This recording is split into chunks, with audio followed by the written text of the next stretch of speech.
Okay, time for a new video, and whether you are somebody new to my channel or you are returning to my channel to watch this video, it is greatly appreciated.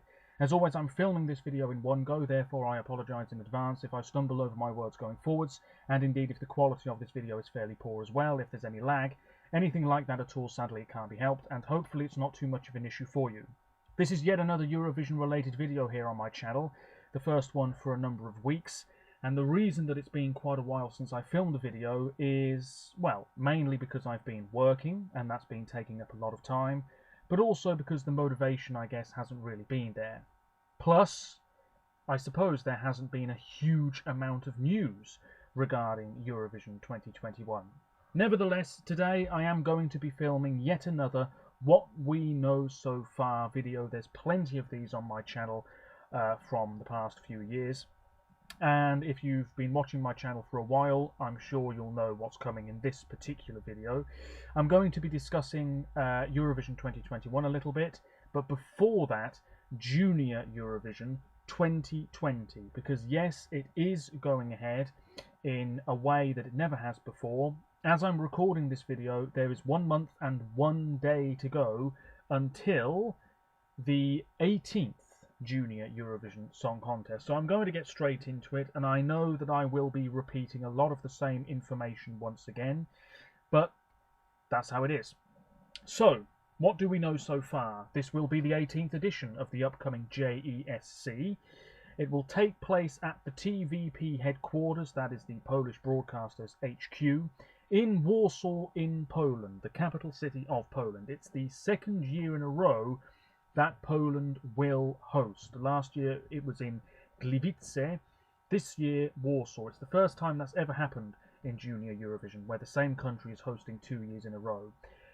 It's not going to be a very big arena, of course, because we have a global pandemic at the moment, which is still causing havoc in many countries around the world. Certainly here in the UK it's still a big issue. So that's why it's going to be a more stripped back affair next month. The three hosts will be Ida Nowakowska, Małgorzata Tomaszewska and Rafał Brzozowski. Apologies for my pronunciation there. Ida, I believe, was one of the hosts last year, so she is doing it 2 years on the trot. 13 nations will participate, the lowest number for a number of years. Germany have joined the party, what a year in which to do it, but there's no Albania, Australia, Ireland, Italy, North Macedonia, Portugal and Wales. Now, it is possible that before, I suppose, mid-November this year, that some of those countries might change their mind and say, actually, we have an artist, we have a song, we'd like to compete. Obviously, we won't be travelling to Poland, but can we participate? It's very possible the European Broadcasting Union will say, sure, join in, why not?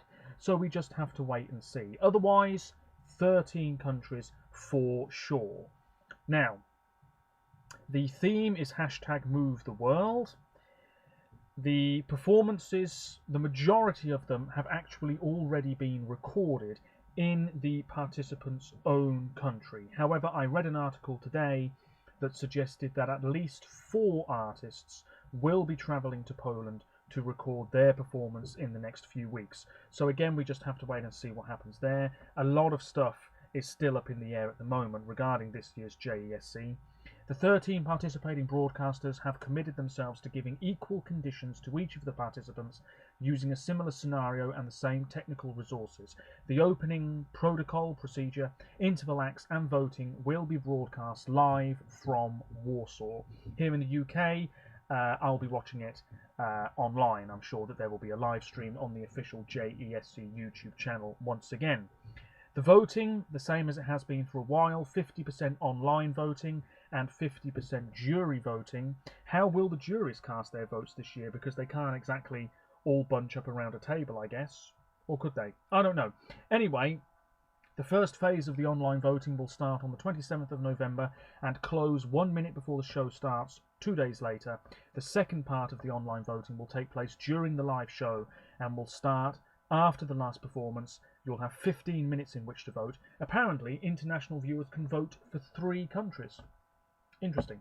Viewers can also vote for their own country's song. I think this is incredibly unfair. I've said it before. I'm saying it again now. And until that rule is changed, I think Junior Eurovision will always be left in the lurch a little bit, if you see what I mean. Otherwise, can't complain. Now, the 13 nations in question. Armenia, I think, have forgotten that Junior Eurovision is happening this year. No details at all yet. Maybe they're plotting something really impressive. I don't know.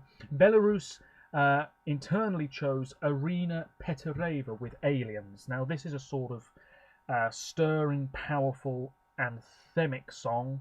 I quite like it. A lot of Eurovision fans are liking it too. It could win. Belarus have won this contest before, twice I believe.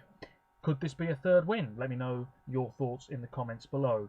It's in Russian and English, and yeah, it really is a sort of,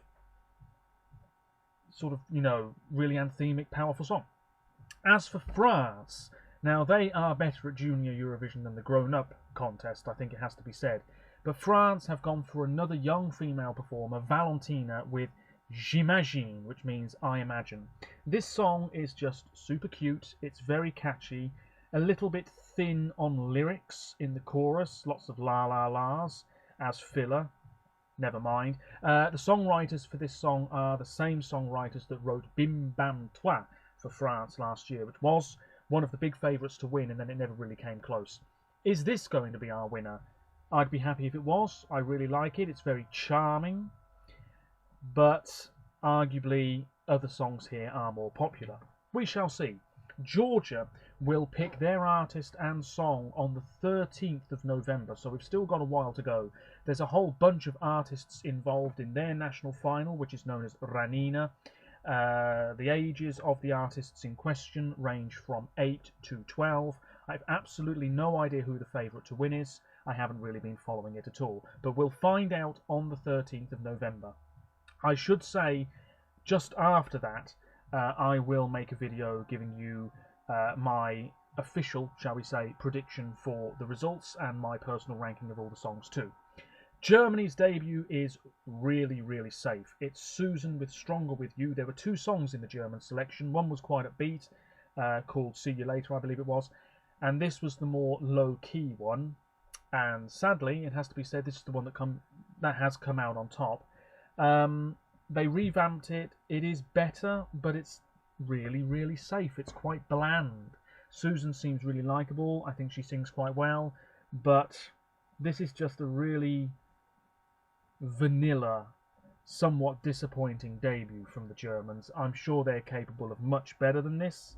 Maybe they didn't want to do something really daring, given the sort of year it's been, and this being a debut entry, I don't really know. Could it win? I doubt it, but if all of those German Junior Eurovision fans vote for their own country next month, that could be big numbers, so we'll wait and see.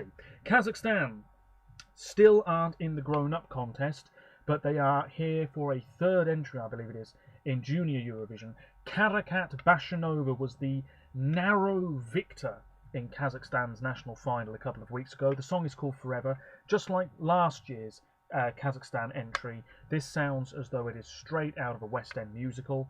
Now, of course, last year, Kazakhstan's entry by Yerjan Maxim, Armanyam Kalma, was somewhat unfancied. Right up until the week of Junior Eurovision, and then people were blown away by his live vocals, blown away by the performance, and he won the jury vote and very nearly won the whole contest. Could we see something similar this year? I don't think so. This is a very beautiful song by a very capable performer. Let's not forget that Danelia Tulashova, who represented Kazakhstan 2 years ago, was a finalist on America's Got Talent recently. So clearly there are lots of promising young musicians in Kazakhstan. Could Karakat be the next global star? Who knows? We'll wait and see. But this song, yeah, again, I feel as though it's playing it safe, and it doesn't really leave too much of an impression, but it is quite beautiful. As for Malta, this was not the right choice in my opinion. I've said it before. Malta's entry is called Chasing Sunsets. It's performed in English by Chanel Monseigneur. This is a ballad. It's really quite forgettable, doesn't go anywhere.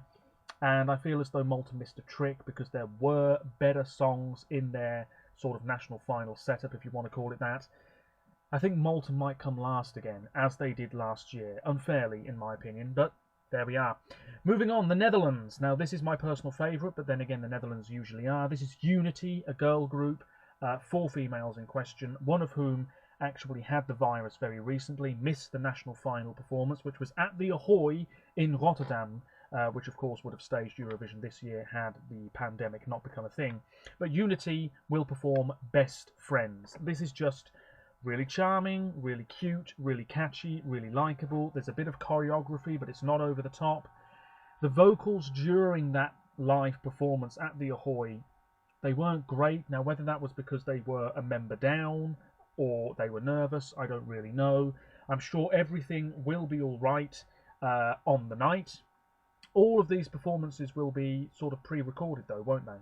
So, yeah, I'm not sure. Anyway, I really like that song. It might win. The Netherlands have never missed a Junior Eurovision, but they've only won once. And even then, it was by only a few points. Poland, the host nation, they're looking for their 3rd win in a row. It could happen, because you can vote for your own country. But anyway, Ala Trach will perform I'll Be Standing. And I like this. The first time I heard it, I thought it was okay, nothing truly amazing, fair enough. And then they revamped it, and now it feels a lot more euphoric, a lot more anthemic, a lot more up-tempo. Ala is a really great vocalist. I think this song really suits her. It's the sort of song that if there was going to be a live crowd, everybody would be getting up on their feet and having a bit of a dance. It's that sort of tune. I'll be honest, I sort of like it more than Poland's last 2 winning entries. But this one, I don't think has enough about it to win. But we'll see. It's a really good song. Russia, Sofia Feskova will perform My New Day. This hasn't had the warmest response from Eurovision fans. If anything, it's very mid-table stuff here, shall we say. I quite like it, but I've heard it all before. It feels a little underwhelming, as though it's not quite complete. Yeah, what else is there to say about this? It's there. It's not going to win. It's not going to finish last, I don't think. It's fairly unremarkable. As for Serbia, you could say the same. Peter Anicic with Heartbeat. He's the sort of heart throb of this year's Junior Eurovision for a lot of people, I'm sure. This is quite pleasant to listen to, but it's not leaving much of an impact. Serbia's capable of much better. Certainly a Balkan ballad next year from Serbia in Junior Eurovision might be quite welcome. This towards the bottom half, I'd imagine. Spain, probably the country to beat, let's be quite honest. Now, it's worth saying that Spain have never finished outside the bottom 4 in Junior Eurovision. Now, I know that they took a long absence, but that's a really impressive record. And I'll tell you something. Spain and the Spanish broadcaster need to take a look at what they're doing in the grown-up contest and say, we just need to do what we're doing in the junior contest and we might get somewhere. This song is Palante by Soleya. And Soleya is from Seville, she's 9, and this song translates as Move On. It's a bop, it's summery, it's contemporary, it's got that Latin feel to it, there's a bit of choreography, it's a little bit repetitive, and in my opinion, a little bit overrated. But I do like it, I can understand the appeal absolutely. I just feel as though this is a little bit generic, like we've heard this sort of thing many times before. It's nothing new, but it's going to be a very good performance, I'm sure. What a shame that there won't be a crowd. Spain, the country to beat. And then Ukraine, and this has a sort of classy, jazzy feel to it. Not the best choice Ukraine could have sent, in my opinion, but there we are. This is Alexander Balabanov, who's quite the charmer, I feel, with Vidkrive, which means... it means open, apparently. I'm not a huge fan of this, but he seems like a pretty good singer, and like I said, it does have a sort of jazzy lounge bar sort of vibe. I don't know how well it will do, it's very hard to predict at this stage, but that's what we know about Junior Eurovision 2020 so far. There are also pictures now of what the stage will look like at the TVP headquarters. Some people have compared it to the stage for the British version of Dancing on Ice, which I don't watch, but yes, the stages do look a little bit similar. And yeah, all we've got to do now is wait until next month and see what happens. It's going to be a very different show, that's for sure. Now, after that gigantic ramble, Eurovision 2021. Well, it will go ahead, no doubt about it. One of 4 scenarios, and we'll find out which specific scenario at the start of next year. It all depends on what the Dutch government do with regards to the pandemic, whether there's a vaccine, all of that business. At this moment in time, a socially distant contest seems like the most likely. Anyway, the hosts will be the same, the venues the same. 18th, 20th, 22nd of May are the dates in question.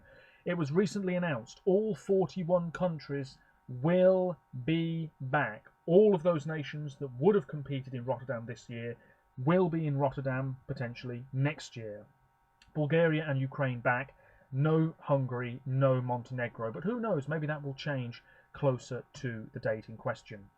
On the 18th of September, the EBU released a summary of contingency scenarios for the contest, including the contest being held as normal, with or without social distancing enforced, and then, of course, allowing acts to perform from their home country if they are unable to travel.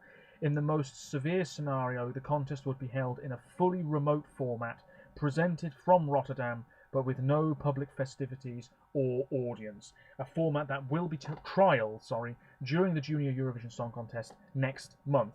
The logo seems to be the same. Whether it will change or not, ever so slightly, I don't know. Backing vocals, pre-recorded backing vocals will be allowed for next year. Whether that will be a permanent thing moving forwards, I don't know. The interval act may well be the same too. So yeah, we do know that Montaigne is back for Australia, Vincent Bueno for Austria, Fendi for Azerbaijan, Hooverphonic for Belgium, Victoria for Bulgaria, Benny Christo for the Czech Republic, Tornika Kipiani for Georgia, Stefania for Greece, Dadi and Gagna Magnet, a lot of people very excited about him being back for Iceland, Aidan Elena for Israel, Samantha Tina for Latvia, Destiny for Malta, Natalia Gordienko for Moldova, Roxanne for Romania, Senate for San Marino, Anna Soklic for Slovenia, John's Tears for Switzerland, Go A for Ukraine, Jongu McCroy for the Netherlands, and Blas Canto for Spain, and I'm sure we will get more in the coming weeks and months. Albania will pick their entry around Christmas. It's the same national final format as always, and earlier today, at the time of recording this video, the names of the songs and the artists were revealed. I will go through the list of artists first. I'll leave the names of the songs. We're not going to hear them for a while yet anyway.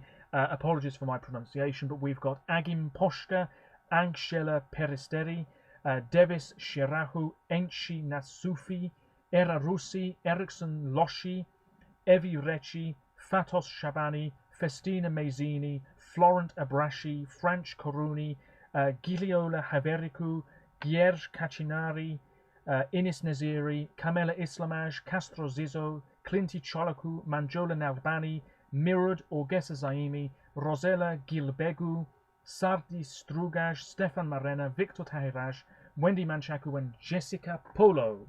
Those are the names in question, and all the names of the songs are on this page as well. Angela Peristeri is a 34-year-old musician. Some of these have been involved in the national final before. Some of these names I'm sure will be familiar to you. Evi Recci is a 30-year-old TV and radio host as well. Seems as though she's had quite a successful career. Castro Zizzo is a recording artist and passionate about astrophysics, apparently, 36 years of age. Now, this person has done the Albanian dub for many movies. So they are Mike Wazowski in Monsters, Inc. and Shrek. They did the voice of Donkey and Olaf in Frozen. So if you are Albanian, I'm sure you're familiar with that man's voice. Rosella Gilbegu seems like a pretty big star. She's 33, could be one to keep an eye on. But anyway, that's it. No Arelena Ara, which is a great shame, but there we are. And it's usually around Christmas time that national final takes place. As for Australia, yeah, we know it's going to be Montaigne. Apparently she has a song, or is very close to having a song. Could be quite intriguing. Croatia's national final, Dora, 13th of February. 14 entries will be in the final for that. Stefania apparently is working on her song. Don't know about Iceland, whether they'll have a selection of songs, and Dadi and Gagna Magnet will perform all of them, and then the public choose which one they want, or whether it will be an internal choice. Eesti Laul for Estonia, 6th of March, Finland, 20th of February. Cyprus, November, so it's coming up in terms of the artist. Eleni Furera has been rumoured, but I'm not sure it's going to be her. Bulgaria's song will be next March. Apparently Victoria is working with the same songwriters again. Albania, we know, I've already mentioned that. Belgium, I think Hooverphonic are working on various different things, so we'll see about that. Israel will have a national final, a whole bunch of songs in contention, so I'm really looking forward to that. That's next February. Norway's Melodic Grand Prix will be on the 20th of February next year. No Ulrika, which is a great shame, but I think the format is going to stay the same, so it could last several weeks. Roxanne, I think, is working on various songs with the same team. Anna Soklic, I don't know if there's going to be, again, like with Iceland, a series of songs and the public vote on which one they like, or whether it will be an internal choice. Sweden, Melfest will be back, the finals on the 13th of March. Don't know if the Mamas will be involved. There are a few rumoured names already. Nobody I'm truly familiar with, though.